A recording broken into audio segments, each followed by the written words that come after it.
کہ جو آج بھی ذہن سے ایسے لپٹی ہوئی ہیں کہ ان کے گتھیاں جس طرح بندہ سلجھ رہا ہوتا ہے ان کے اندر ہی نا، سلجھا رہا ہوتا ہے خود بھی اور ان کو سمجھنے کی کوشش کر رہا ہوتا ہے. ایک طرف پابندیاں تھیں، بے جا پابندیاں تھیں اس درجہ کے، ایسے لگتا تھا جیسے گھٹ جائے گا دم میرا. اور میں ہی نہیں، اس عمر کی بچیاں، ہماری ایک انسان کی جو جس طرح ایک آپ کے نے دیکھا ہے کہ جب آپ کسی بچہ جیل میں پیدا ہوتا ہے تو کتنا مشکل ہوتا ہے اس بچے کے لیے. شروع میں جیل کی فضا کو ہی وہ اپنا گھر سمجھتا ہے، اس کال کوٹری کو ہی. جب اسے تھوڑا تھوڑا تصور ہونے لگتا ہے کہ اس کا وجود ہے، ایگزسٹ کرتا ہے، وہ سانس لینا چاہتا ہے، تو اس کے لیے وہ قید کتنی مشکل ہوتی ہوگی. یا ان میں سے بے شمار لوگ وہ ہوتے ہیں جو اسی قید کو اپنی زندگی مان لیتے ہیں، جو سمجھتے ہیں کہ یہی قید اب ہمارا مطلب یہی ہماری زندگی ہے کل. تو ان کو تو کچھ فرق نہیں پڑتا، ان کے لیے تو وہ نارمل چیزیں ہوتی ہیں. لیکن وہاں پہ ایک بہت قلیل طبقہ وہ بھی ہوتا ہے جن کو وہ قید محسوس ہو رہی ہوتی ہے.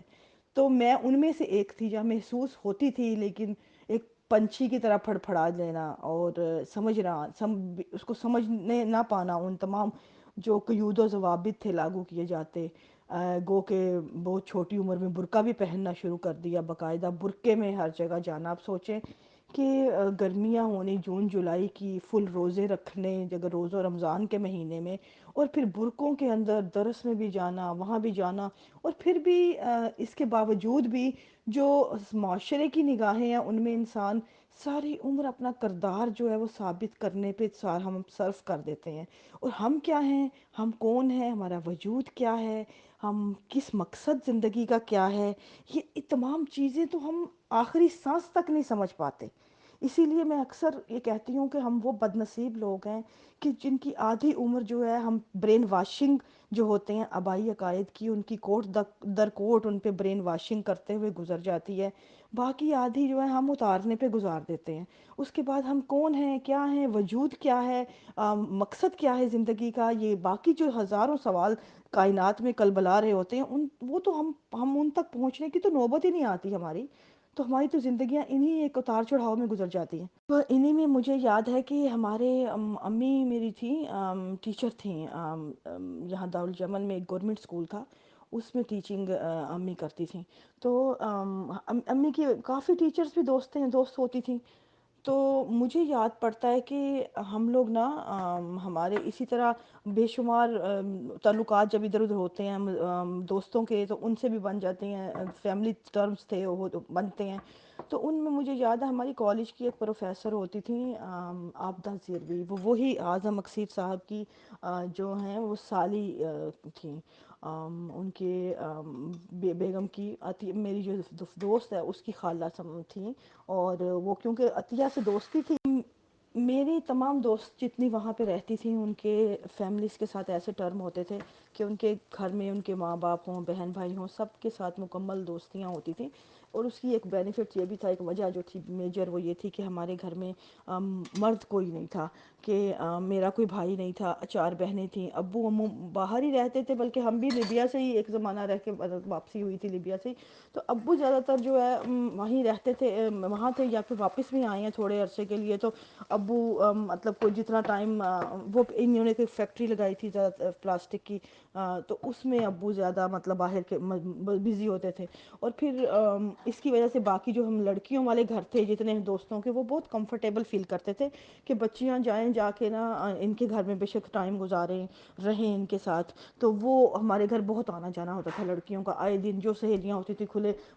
باقیوں کی نسبت بڑے آرام سے آ جاتی تھی. ان کو یہ فکر نہیں ہوتی تھی ان کا ماں باپ کو بھی کہ ان کا کوئی بھائی ہے یا گھر میں کوئی مرد ہے، جس سے ڈر ہوتا ہے عموماً ہمارے معاشرے میں نا کہ لڑکیوں کے معاملات میں. تو وہ اس لیے بڑا کھلا آنا جانا ہوتا تھا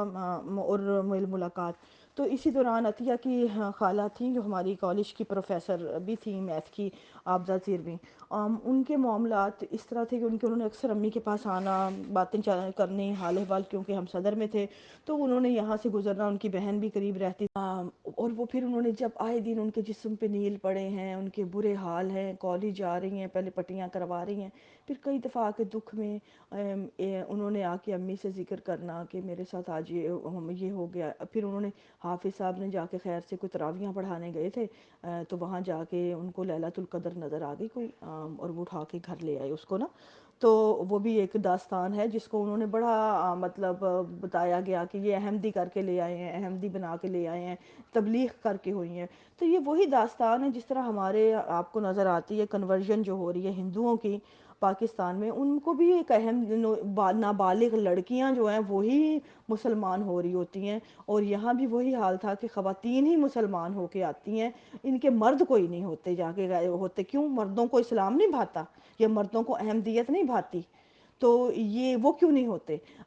یہ بڑا ایک عجیب سی کنڈیشن تھی کہ ان کو، اور پھر سارا اسلام جو ہے نکاح کر کے ہی نافذ کیوں ہوتا ہے کہ یہ کیوں نہیں ہوتا کہ ان کو کسی کو بہن بنا لائے، کسی کو مطلب آپ نے ویسے ہی داد رسی کر دی، کسی کو بیٹی بنا کے لے آئے، کسی کو ویسے ہی کر دیں. مطلب بے لوث بھی تو ہوتی ہے بہت بڑی جو تعداد میں انسانی خدمت بے لوث کی جاتی ہے. لیکن مطلب یہ ایک بڑی عجیب سی تھی کیفیت وہاں پہ اس ٹائم پہ کہ ایک طرف ہم ان کو دن رات دیکھتے تھے مارتے پٹتے بھی ان کے آنکھوں. اور یہ ایک داستان نہیں ہے، اس طرح کی بے شمار بتا سکتی ہوں میں وہاں پہ خواتین کی جو صورتحال تھی. لیکن ان کا مجھے اس لیے یاد ہے کہ ان کے ساتھ باقاعدہ میں جاتی تھی. ایک ہمارے ان کو نا بڑی ایک اتنی حالانکہ پڑھی لکھی بھی تھیں اور ایک کالج کی پروفیسر تھیں، گورنمنٹ کالج کی ارننگ ممبر تھی، انڈیپینڈنٹ جسے کہتے ہیں. لیکن ہمارے ہاں عورت بھی انڈیپینڈنٹ کہاں ہوتی ہے، تنخواہ تو ساری مرد کی جیب میں جانی ہے.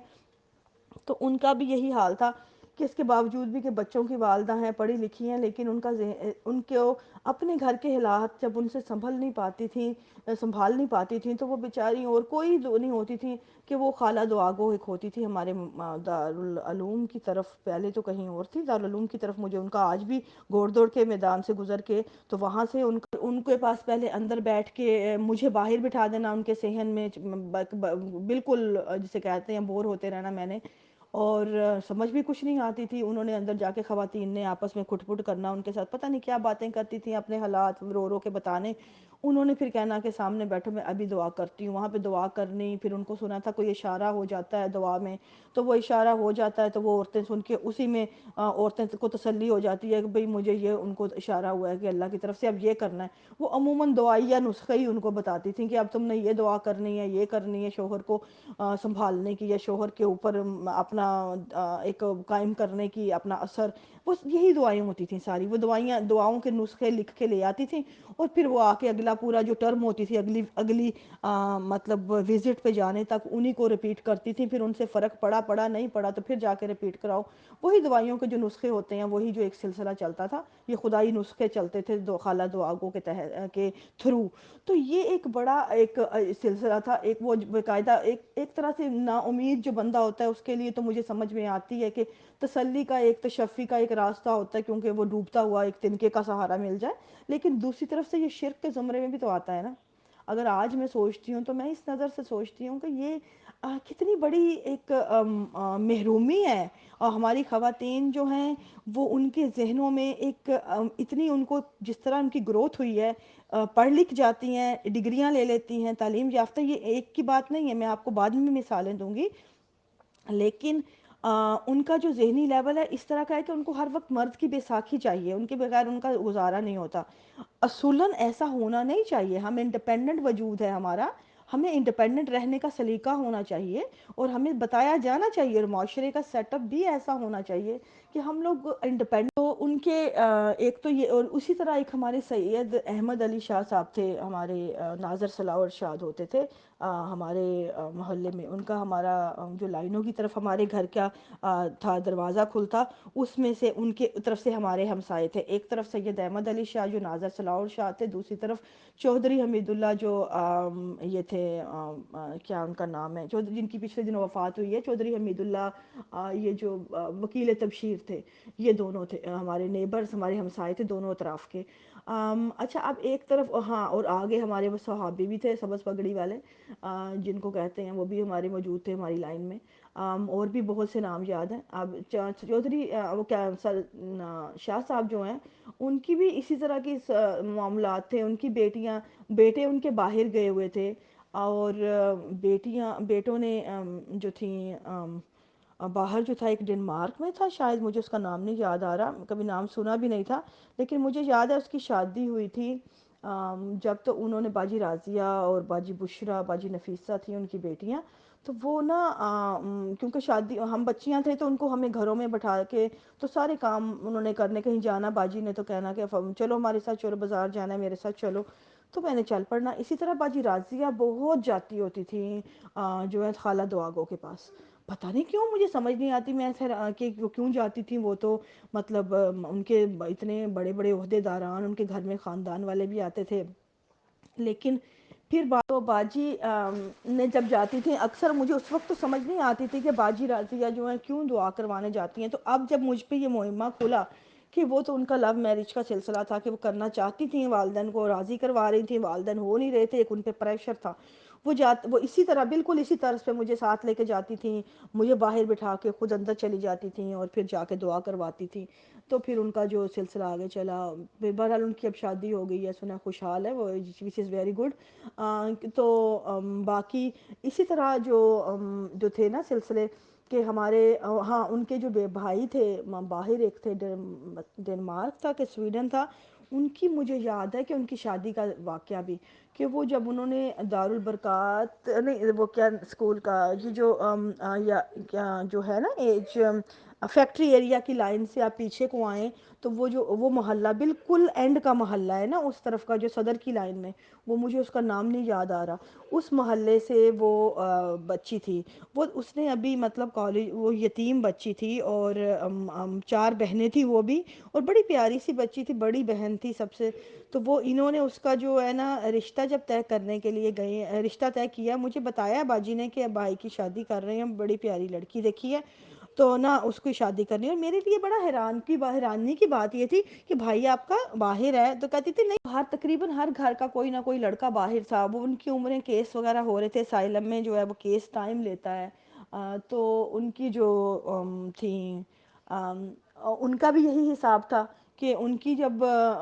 واپس تو آ نہیں سکتے تھے، تو ان کے اکثر کے والدین جو ہیں وہ ان کی شادیاں کر دیتے تھے بنا دولہوں کے، تو جب شادیاں ہوتی تھیں تو وہ نا بڑی بڑی دولہے کی جگہ پہ نا، تو بڑی بڑی تصویر دولہے کی کر کے نا، بڑی ساری فریم کر کے، تو ساتھ والی سیٹ پہ جو ہے دلہن کے ساتھ والی سیٹ پہ بڑی سی تصویر دولہے کی رکھی جاتی تھی، پھولوں کے ہار پہنا کے، تو یہ میں نے ایوان محمود میں بھی کچھ شادیاں ایسی اس زمانے میں دیکھی ہیں، اور میری اپنی بھی ایک سہیلی تھی منصورہ، اس کی بھی ایسے ہی شادی ہوئی تھی ایگزیکٹ، وہ بھی جرمنی کا لڑکا تھا، تو وہ بھی ایسے ہی اس کے بعد کافی سال وہ رہی ہے بنا شوہر کی شکل دیکھے، وہ ادھر ہی سسرال کی خدمت کرتی رہی ہے، بعد میں مجھے نہیں پتا ہمارے آنے کے بعد بھی گئی ہے کہ نہیں، لیکن اسی طرح ان کی گھر بھی ہوئی تھی شادی جو ان کے بیٹے کی بھی، کہ وہ اسی طرح انہوں نے جو شادی بنا دولہے کے کی تھی، دولہے کو نہیں پتا، اور یا پتا ہے کہ نہیں آئی ڈونٹ نو، لیکن دلہن لے آئے تھے اور بڑی پیاری لڑکی تھی، کم نوجوان ابھی چھوٹی ہلکی عمر کی تھی، تو وہ بیچاری رہی ہے آ کے ان کے ساتھ تقریباً 5 سال رہی بھی ہے، اور میں جاتی تھی تب بھی ان کے گھر، ان سے اچھی بات چیت بھی ہوتی تھی، ڈیسنٹ لڑکی، لیکن اس کے بعد آنن فانن کیا ہوا کہ اس کو طلاق ہو گئی۔ مجھے سمجھ ہمارے لیے بڑی حیرانی کی بات تھی، طلاق مطلب کیسے، وہ تو گئی نہیں نہ، اس کا شوہر ادھر آیا ہے، طلاق کیسے ہو گئی؟ ہاں پھر اسی طرح آپ آگے آ جائیں، اچھا ہاں ایک مزے کی بات، ایک لطف کی بات یہ بھی بتاؤں کہ چودھری حمید اللہ صاحب جو ہیں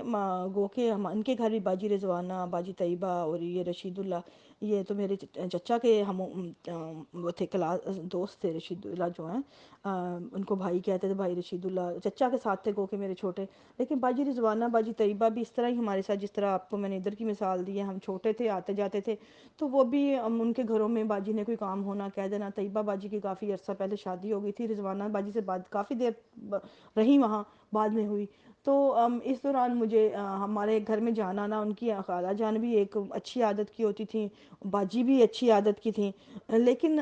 جو چودھری صاحب تھے، چودھری حمید اللہ صاحب، ان کی ایک عادت تھی کہ یہ بالکل بہت خاموش طبع تھے۔ اچھا میں یہاں پہ ان کی کوئی یہ نہیں کر رہی کہ میں ان کے خلاف کوئی بات کر رہی ہوں، میں آپ کو ہر انسان کی طبیعت بتا رہی ہوں، طبیعت کیسی تھی، ان کی طبیعت ایسی تھی کہ اتنے وہ تھے، ڈرائی قسم کے تھے کہ آپ ان کو سلام بھی کریں تو سلام کا جواب نہیں ملتا تھا۔ ہمیں یاد ہے اس زمانے میں محلے میں مرد جب رمضان کے دن ہوتے تھے تو ہم بچے باہر نا پیچھے ہمارے لائنوں کے پاس چھوٹے چھوٹے انہوں نے جو پلاٹ خالی ہوتے تھے نا، تو وہ انہوں نے ہر گھر کو جو پلاٹ ایک دیا ہوتا تھا تاکہ وہ آکوپائیڈ رہے، کوئی قبضہ نہ کرے، تو اس میں ہر گھر نے اپنی ایک جس طرح چھوٹا سا آؤٹ سائڈ لان بنایا ہوتا ہے نا، تو ہم لوگوں نے وہ بنایا ہوتا تھا، باڑ اپنی بنا کے اس میں ٹری بھی لگائے ہوتے تھے، پودے بھی، ایون کہ کاشتکاری بھی کرتے تھے، اتنا وہ انف جگہ ہوتی تھی کہ ہم اس میں ٹھیک ٹھاک مطلب سال بھر کی جو لگا لیتے تھے چھوٹی چھوٹی فصلیں، سبزیاں، چیزیں نا. تو وہ اس طرح نا ان کی بھی جو ہوتی تھی باہر، ہم اکثر اسی لیے ہمارا آنا جانا اس سائڈ سے خاموش جگہ ہوتی تھی، لوگ عموماً نمازی ہی نمازوں کے لیے وہ راستہ یوز کرتے تھے، پیچھے کا نا سنسان ہوتا تھا. تو وہ انہوں نے جب بھی مسجد سے آنا یا جانا نمازیوں نے اسی راستے سے آتے جاتے تھے. تو ہمیں بڑی بچپن میں باہر کھیلتے ہوئے ہوتا تھا، کھیل رہے ہیں یا باہر بیٹھے ہیں، تو ہم نے جب دیکھنا ہے بچوں نے کہ وہ آ رہے ہیں، تو ہمیں ایک عادت ڈالی جاتی تھی کہ ہر آتے جاتے کو آپ نے سلام کرنا ہے. تو ہم لوگوں نے السلام علیکم السلام علیکم، تو ظاہر ہے ہر بندے نے بچے نے کسی وعلیکم السلام بیٹا وعلیکم السلام ہر کے کہہ کے گزرنا ہے. لیکن ایک واحد محلے میں چودھری حمید اللہ صاحب ہوتے تھے، وہ کبھی سلام کا جواب نہیں دیتے تھے. ان کا بس ایسے ہوتا تھا گردن ایسے نیچے کر کے گزر جانا نا. تو ان کو ہم سب بچے جو ہے کہتے تھے بڑا بور ہو کے نا ان کو دیکھنا دور سے، ان کو کہنا کہ اس وقت ہمیں ان کے عہدے کا یا ان کے تو معاملات کا پتہ نہیں ہوتا تھا، ہمیں بس یہ پتا تھا کہ ہم سائے ہیں. تو ہمیں کہتے یہ سب سے بور ہے، انہوں نے تو سلام کا بھی جواب نہیں دینا. سمائل تو بہت دور کی بات، میں نے اپنی زندگی میں آج تک ان کو مسکراتے نہیں دیکھا. میں نے اپنی زندگی بچپن پورا گزار دیا، لیکن مجھے نہیں یاد کہ ایک دفعہ بھی میں نے ان کو کبھی مسکراتے دیکھا ہو. وہ اتنے ایک ان کی نیچر اتنی سنجیدہ، اتنی. یہاں پہ ایم ٹی اے پہ بھی چل رہا تھا اور لوگوں نے مجھے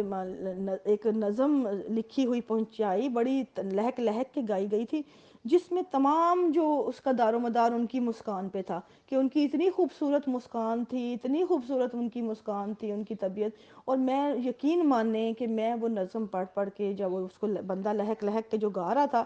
وہ تو اپنی لے میں گا رہا تھا، اور میرا ہنسے بنا مجھے، میرے لیے وہ ایک لطیفہ تھا. اور میں ہنس رہی تھی، بلکہ میں نے اپنے والد صاحب سے بھی ذکر کیا، گھر میں اپنی بہنوں سے بھی کیا. میں نے کہا یار ہم لوگوں نے بچپن گزار دیا ان کے ساتھ سارا، ہم نے پورا بچپن ان کو مسکراتے نہیں دیکھا. سلام اتنے کوئی ہزاروں سلام ٹھوک ڈالے، ان سے سلام کا جواب نہیں ملا. اور یہ جو پڑھنے والے اور لکھنے والے ہیں، ان کو کون سی مسکان ان کی نظر آ گئی جو پوری کے پوری نظم ان کی مسکان پہ ہی لکھ ڈالی انہوں نے. مطلب یہ ہمارے مائنڈ سیٹ ہیں جو ثبوت پیش کرتے ہیں کہ ہمارا کام ہے قصیدہ گوئی، چاہے ہم اس انسان کا پتہ ہو یا نہ ہو. ان چیزوں کا نقصان اگلی نسلوں کو ہوتا ہے، یہ بہت بڑی بددیانتی ہے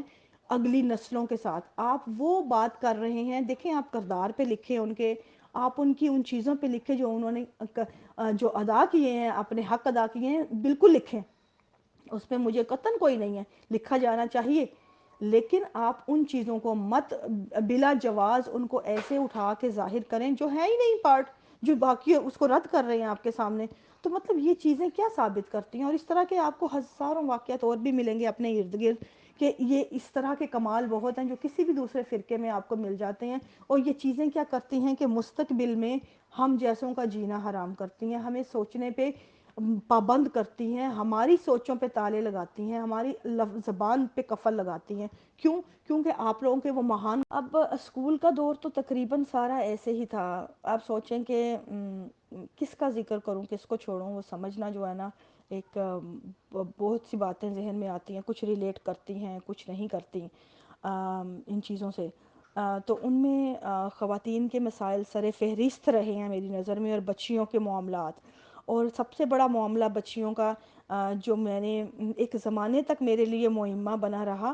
وہ یہ تھا کہ ہم لوگ اسکول کے دور میں تھے، جب 8ویں 9ویں میں آتے ہیں تو مجھے یاد ہے کہ بچیوں کا یہ بلوغت کا ٹائم، میجر بچیوں کی بلوغت اس پہ اس وقت میں ہوتی ہے. اور ہمارے ہاں کیونکہ جنسی تعلیم اویلیبل نہیں ہے، یا اس پہ بات کرنا بھی ماؤں کا جو ہے محال ہے، مائیں تو خود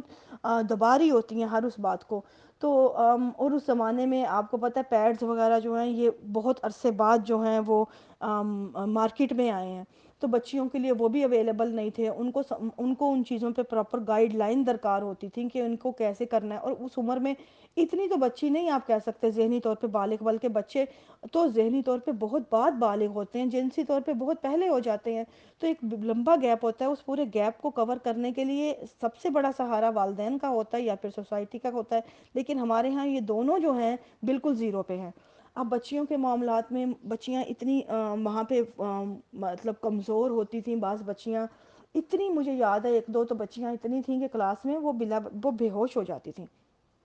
اور وہ مہینے میں ایک دن ضرور آتا تھا، ایک دو دن کے، وہ نا ان پہ باقاعدہ غشی طاری ہو جاتی تھی، اور اس وقت سمجھ نہیں آتی تھی کیوں ٹیچرز نے اٹھا کے ان کے اوپر منہ پہ پانی پھینکنا، ان کو پانی پھینک کے پھر ان کو ڈانٹنا اور ان کو کہنا کہ بہانے کرتی ہے، آج ہوم ورک نہیں کیا نا، آج اس نے وہ دیا۔ پھر آپ وہ دیکھیں بچیاں سکولوں میں سفید یونیفارم، بالکل سفید یونیفارم ہوتا تھا، یہ سب سے بڑی جہالت ہے،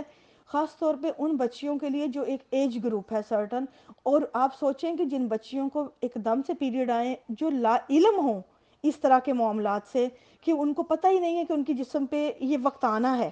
تو وہ تو تیار نہیں ہوں گی اس کے لیے۔ آپ کو ایک دم سے آیا، وہ بیچاری گھبرا جاتی تھیں، بعض اوقات تو بچیاں رونے لگ جاتی تھی کلاس میں کہ کچھ چوٹ لگ گئی ہے، ہمیں نظر نہیں آ رہا لیکن بلیڈنگ ہو رہی ہے۔ اب اس معاملے میں کیا ہوتا تھا، ٹیچر نے ہنس کے چپ کرو چپ کرو چپ کرو، آفس میں جاؤ، چھٹی لے کے گھر چلے جاؤ۔ آپ سوچیں صرف یہ حال ہوتا تھا ان کا، اور ٹیچرز نے ہنس کے دبے لفظوں میں ان کو چپ کرا رہے ہونا یا ان کو سائڈ پہ کر دینا باقی لڑکیوں سے، لیکن پراپر گائیڈ نہیں کرنا، اور آفس میں جا کے بھی ان کی چھٹی کی اپلیکیشن لے کے ان کو گھر بھیج دینا، ان کو پراپر نہیں ان کے پاس اویلیبل ہوتی تھی چیزیں جو بچی کے ٹیک کیئر کر سکیں، اور بچی نے اس لہو لگے کپڑوں کے ساتھ سفید کپڑوں پہ گھر تک کا جو سفر طے کرتی تھی، اس پہ میں نے کئی دفعہ لکھا ہے کہ یہ کبھی ایک لمحے کو سوچے کوئی مرد جس کے، یا کوئی عورت جو اس وقت عورت ہے، کہ اس ایک لمحے کو اپنے آپ کو اس ایج پہ لے کے جائے، اس بچی کی ایج پہ جو بالکل لا علم ہے کہ اس کے اوپر یہ ایج آنی ہے، اور اس کے اوپر جب یہ کنڈیشن آتی ہے انجانے میں، اور اس کے بعد وہ لہو لگے ہوئے کپڑے خود سے انجان، وہ لڑکی سکول سے لے کر گھر تک کا سفر طے کر کے آتی ہے، اور رستے کی جتنی نظریں ہیں پورے محلے کی، اس کو پتا ہے یہ لڑکی بالغ ہو رہی ہے، اور ایک نہیں پتا تو اس لڑکی کو نہیں پتا کہ میں بالغ ہوں۔ یہ آپ نے کبھی سوچا یہ کتنا بڑا درد ہے اس لڑکی کے لیے، کتنی بڑی اذیت ہے، نفسیاتی طور پہ اس کے اوپر کتنا بڑا شوق ہے۔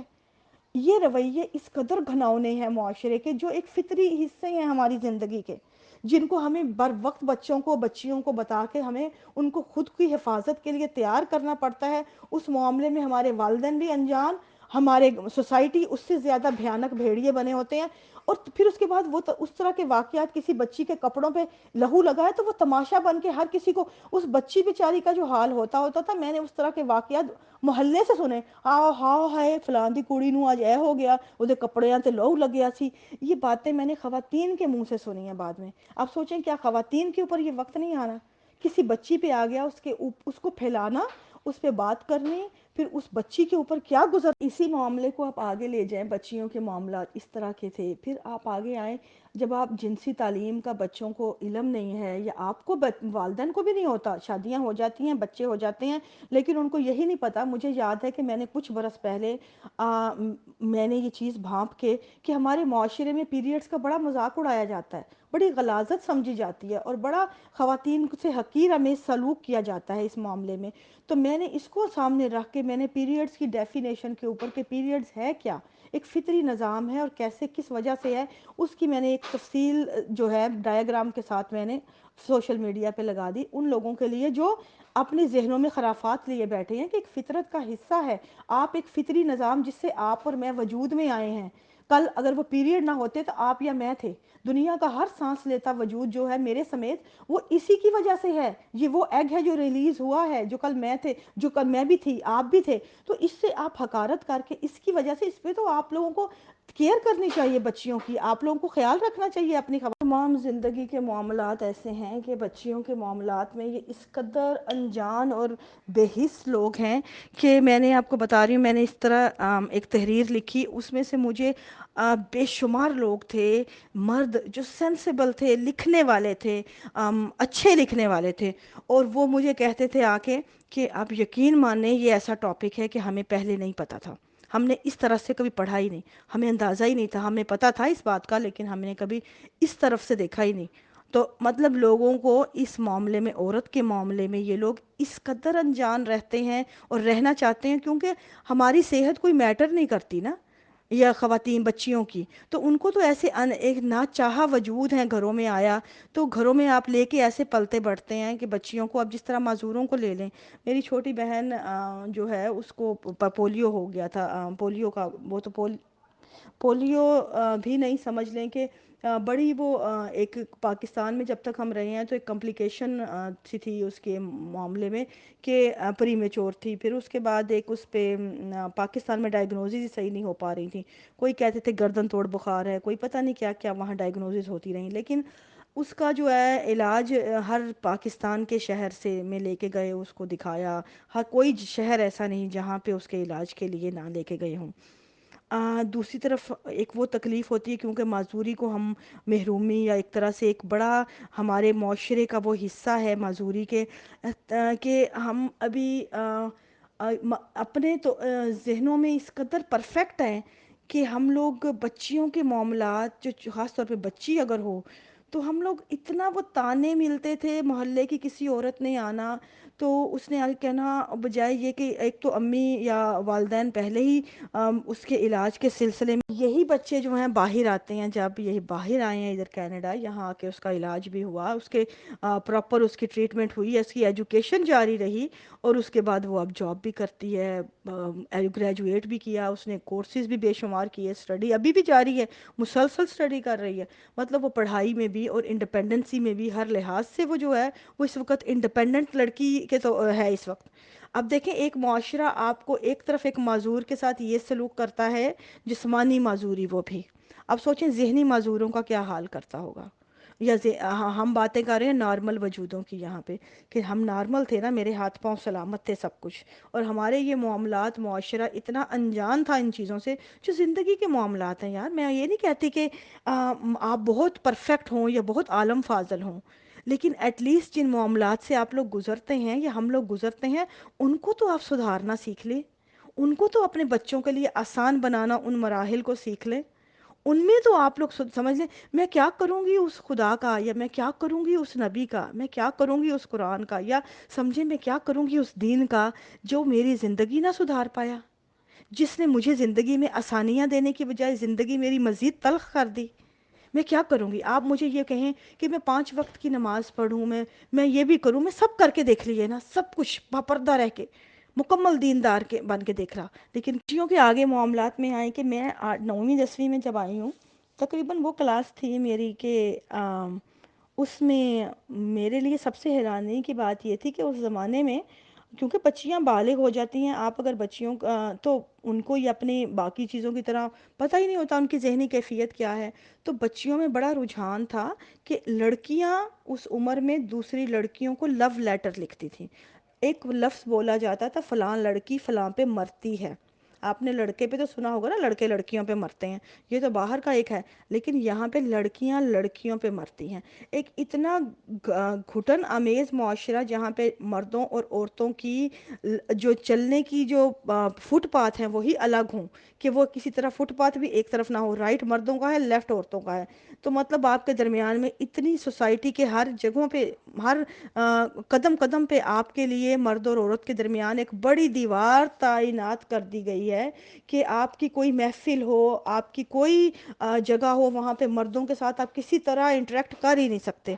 تو وہاں پہ آپ پھر کیا کریں گی؟ لڑکیاں لڑکیوں پہ مرتی. اس زمانے میں سمجھ نہیں آتی تھی لڑکیاں لڑکیوں پہ مرتی، اور میں نے باقاعدہ کئی لیٹر جو ہیں میں نے پڑھے ہیں لڑکیوں کے، جو دوسری لڑکیوں کو لکھے گئے، اور کئیوں کے میں نے پہنچائے بھی، کیونکہ اس زمانے میں نہیں تھا فلاں لڑکی نے کہا فلاں کو میرا یہ لیٹر دے دو، بعد میں پتہ لگا کہ وہ جی لو لیٹر تھا. تو میرے لیے بڑے زمانے تک میرے لیے یہ ایک معمہ بنا رہا. تو میں بعد میں آ کے جب میں نے نفسیات پڑھی ہے، اور یہ کالج میں بھی تھا، یہ آگے کالج میں تو اس سے بھی زیادہ تھا. کالج میں ہر دوسری لڑکی کا یہی ہوتا تھا، فلاں لڑکی جو ہے فلاں پہ مرتی ہے، فلاں فلاں کی عاشق ہے، یہ بہت چلتا تھا. اچھا اب یہ آپ جو عجیب لگے گا شاید دوسرے لوگوں کو، لیکن میں اس طرح کے معاملے میں ہمیں سوسائٹی کو، معاشرے کو، گھر والوں کو، اگر وہ بھی لا علم ہوں ان کو ڈیل کرنے کے معاملات میں، تو آپ بتائیں معاملات بگڑیں گے کہ نہیں؟ کدھر جائیں گے؟ اب لڑکیوں کو ڈیل کرنے کا جو معاملہ ہے، آپ دیکھیں گے کہ ہارمونز کا، اگر آپ دیکھیں بچیوں کے جب پیدا ہوتی ہیں تو جو آپ کا ہے مرد کے اندر جو ہے ایک وائی ہے، عورت کے اندر ایکس اور وائی ہے، دونوں ہے. اب آپ دیکھیں مرد کے اندر اور عورت کے اندر جب آپ یہ ٹائم آتا ہے بلوغت کا، تو وہ کبھی آپ دیکھیں گی میجورٹی لڑکیوں کی جو ہے وہ لڑکوں کی بھی ہوتی ہے، وہ لڑکے لڑکوں کی طرف راغب ہوتے ہیں، لڑکیوں لڑکیوں کی طرف۔ وہ اس طرح ہوتا ہے کہ بلوغت کا میں آپ کا جسم جو ہے وہ اپنی نیڈ کے مطابق، کیونکہ یہ بھوک ہے، جسمانی بھوک ہوتی ہے جو جنس ہے، تو وہ جنسی بھوک ہے، تو یہ آپ کو بری طرح جو ہے وہ اپنی نیڈ کی طرف توجہ دلا رہی ہوتی ہے، لیکن وہ نیڈ کہاں سے پوری کرنی ہے، کیسے پوری کرنی ہے، کہاں اویلیبل ہے، اس کے اوپر شعور کی جو باقی کام شعور کرتا ہے، جو شعور میں وہ ابیلٹی ابھی ہے ہی نہیں، اس نے ابھی جڑ بھی نہیں پکڑی، تو وہ بچے بچیاں کدھر جاتے ہیں پھر؟ وہ ظاہر ہے وہ اس قسم کے بہت سے ایکسپیریمنٹ کرتے ہیں جو ان کے لیے بعض میں بڑے گھاتک ہو جاتے ہیں، نقصان دہ بھی ہوتے ہیں، جو ان کو نہیں کرنے چاہیے، لیکن بچے بچیاں انجانے میں بہت سے ایسے ایکسپیریمنٹ کرتے ہیں اس زمانے میں، اور اس میں پورا جو ہوتا ہے عمل دخل وہ تو اس میں بجائے یہ کہ بچے کو غلطی سمجھ کے، انسان غلطی کا پتلا ہے ہم کہتے ہیں، عموماً پڑھتے آئے ہیں، لیکن ہمارے ہاں نہیں ہے، ہمارے ہاں انسان فرشتہ ہے، فرشتہ بن کے رہتا ہے،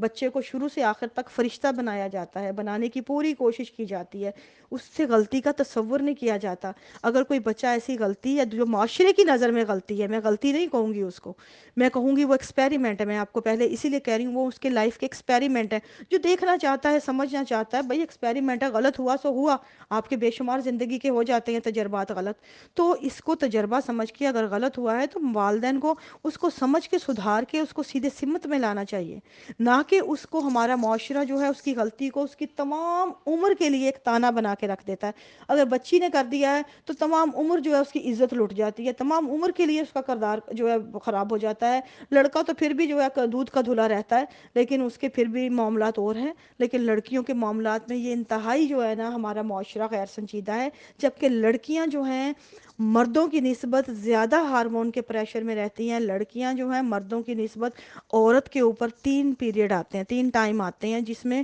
وہ بری طرح ہارمونز کا شکار ہو کے زندگی کے میں بری طرح جو ہے اس کو مدد چاہیے، ہر انسان کی، سوسائٹی کی، معاشرے کی۔ اس میں ایک پہلا پارٹ جب وہ اس پہ بلوغت بالکل آتی ہے، دوسرا جب وہ بچے کی پیدائش کا مرحلہ ہوتا ہے وہ بھی اس پہ ہارمونز پریشر ہوتے ہیں اس پہ، تیسرا جب وہ آگے آتی ہے مینو پاس کا ٹائم ہوتا ہے تو وہ بھی اس کا برتھ سسٹم یا اس کا جو ہارمونز کا کلوز اپ ٹائم ہوتا ہے۔ یہ تینوں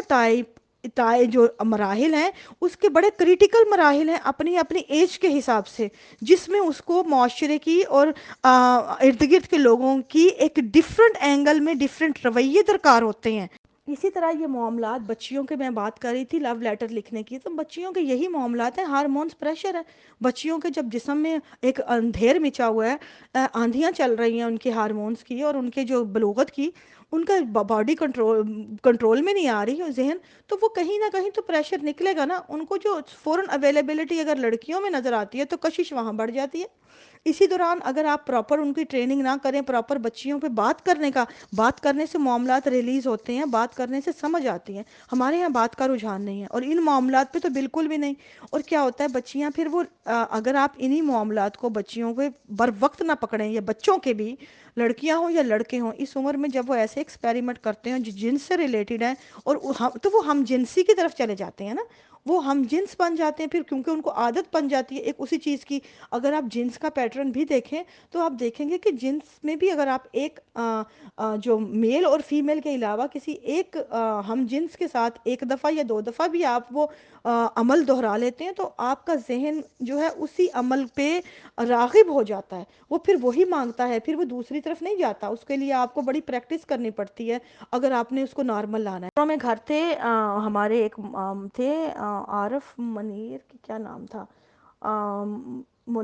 مربی تھے، ان کا بیٹا چھوٹا تھا، میرے نام نہیں یاد آ رہا، وہ ان کی بیٹیاں جن کے گھر میں آنا جانا تھا، ان کی بیٹی کے ساتھ دوستی تھی، تو وہ بڑا وہ محلے کے بچوں وہ نا اس نے بڑا فخر سے سب بتاتے تھے یہ تو بچہ اتنا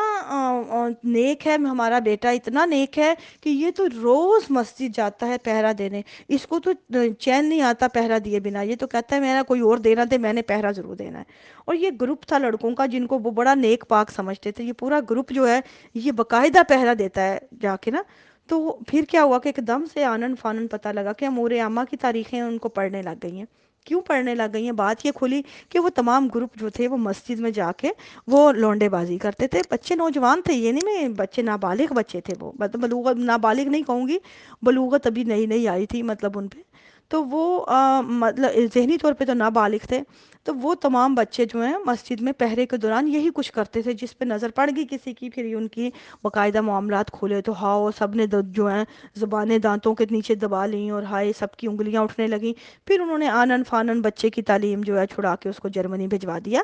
اسی طرح اس پورے گروپ کے لڑکے جو تھے وہ اس طرح ہی روپوش ہو گئے. اور یہ ایک گروپ پکڑا گیا تھا، لیکن اس طرح کے بے شمار وہاں ہوتے تھے. اب یہ نیچرل چیز ہے، میں آپ کو یہ نہیں کہوں گی کہ یہ ایک گروپ جو تھا وہ بچوں کے معاملے میں کہ وہ پتہ نہیں انہوں نے کیا کر دیا، یہ جس طرح ہمارا معاشرہ کہتا ہے. یہ اس طرح کی جب آپ ایک فطرت کے اوپر قبض اس طرح کے پہرے لگائیں گے تو ظاہر ہے اس نے کہیں تو بہنا ہے. اب اگر بچوں نے یہ حرکت کی تو قصور تو آپ لوگوں کا ہے، آپ بڑوں کا ہے جنہوں نے ان کو زندگی کے معاملات اتنے تنگ کیے. تو اوپر سے اس کی سزا کون بھگتتا ہے؟ وہی نابالغ بچے جنہوں نے ایکسپیریمنٹ غلط کیے. اب ان باہر رہنے والے لوگ ہیں، میں ذکر کر رہی ہوں جماعت کا. تو میں آپ کو یہ بات بتا دوں کہ ہمارے ہاں جو باہر کے آؤٹ سائڈرز ہیں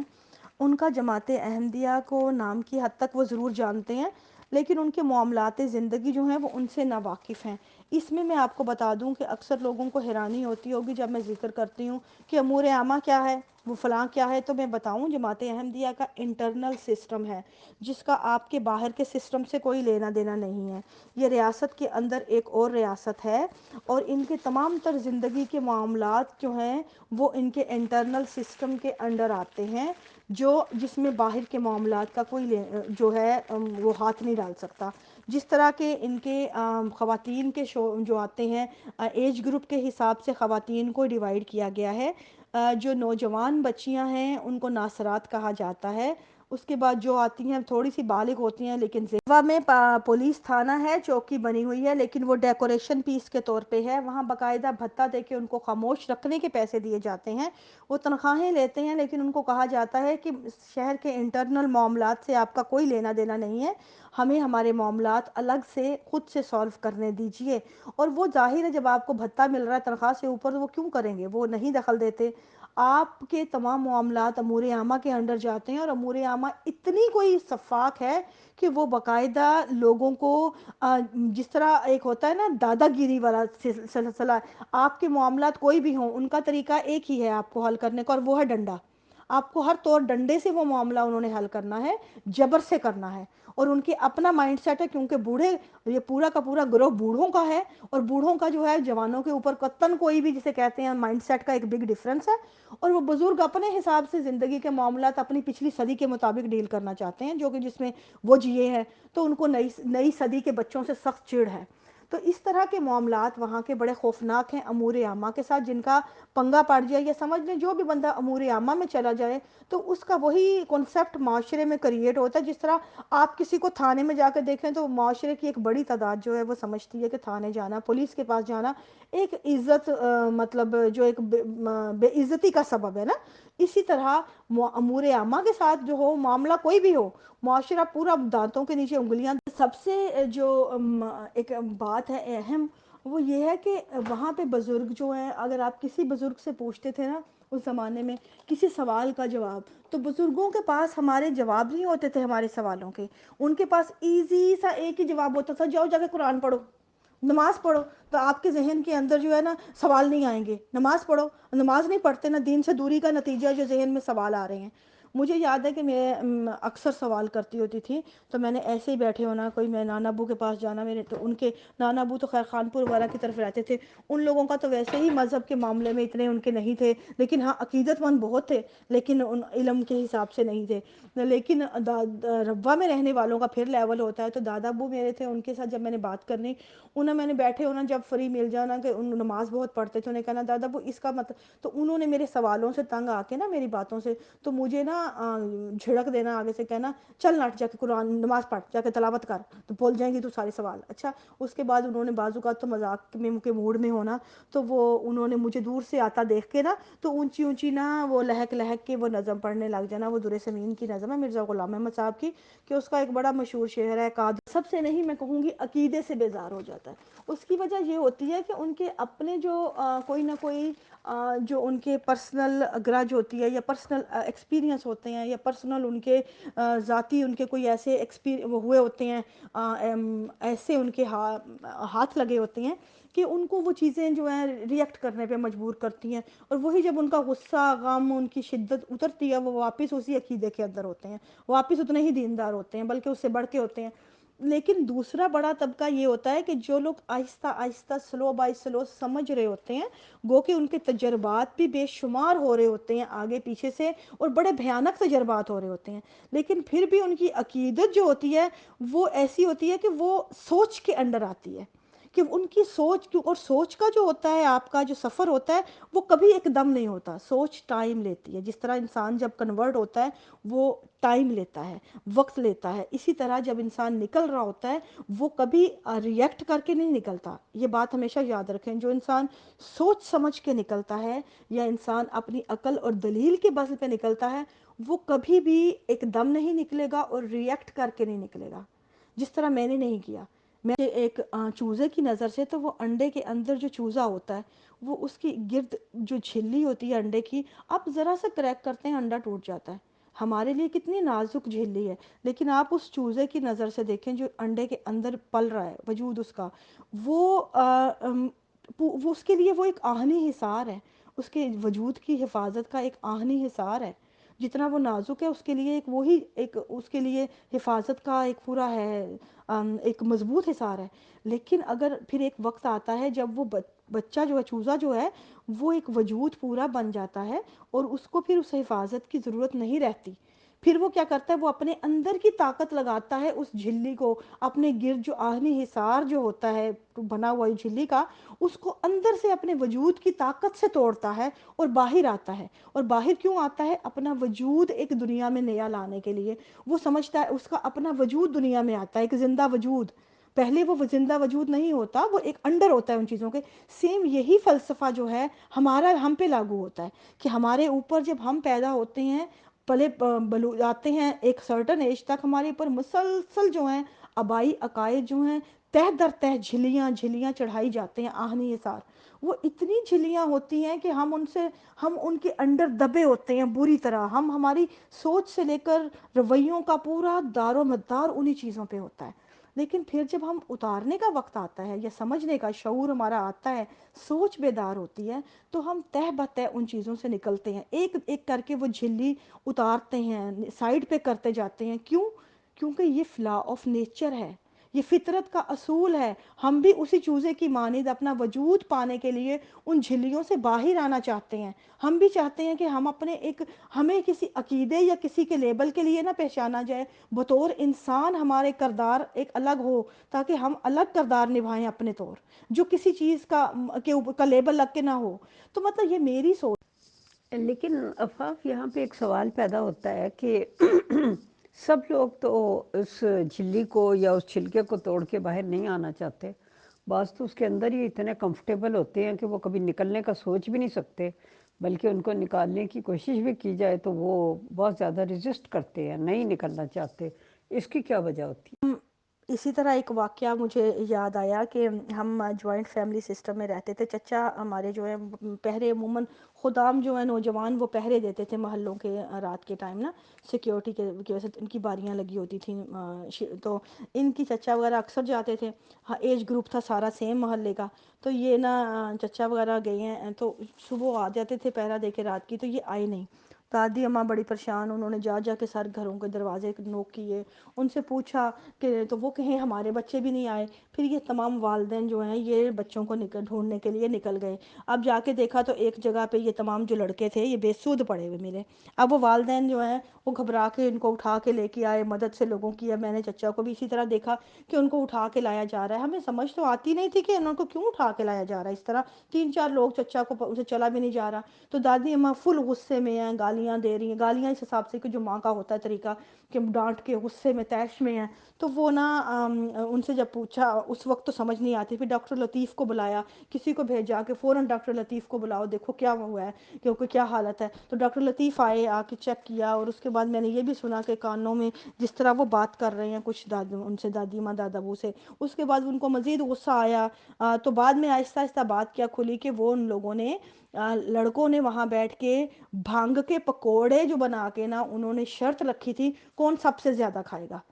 تو وہ جنہوں نے زیادہ کھائے تھے شرط جیت کے, تو ان کے حال یہ ہوئے تھے, جن کو بعد میں اٹھا کے لایا گیا. اور اس کے بعد باقاعدہ جو محلے میں جس طرح بکروں کی قربانیاں تک دی گئیں ان کی زندگیوں کے لیے کہ وہ ہوش میں آ جائیں, اور پھر ان کو میں نے جس طرح مطلب یہ اس زمانے کا آج بھی یہ واقعہ یاد ہے کہ نوجوان جو تھے لڑکے وہ باہر جا کے یا خدام جو ہیں وہ کرتے تھے اس طرح اس زمانے میں, اتنا زمانہ پہلے بچپن میں میرے,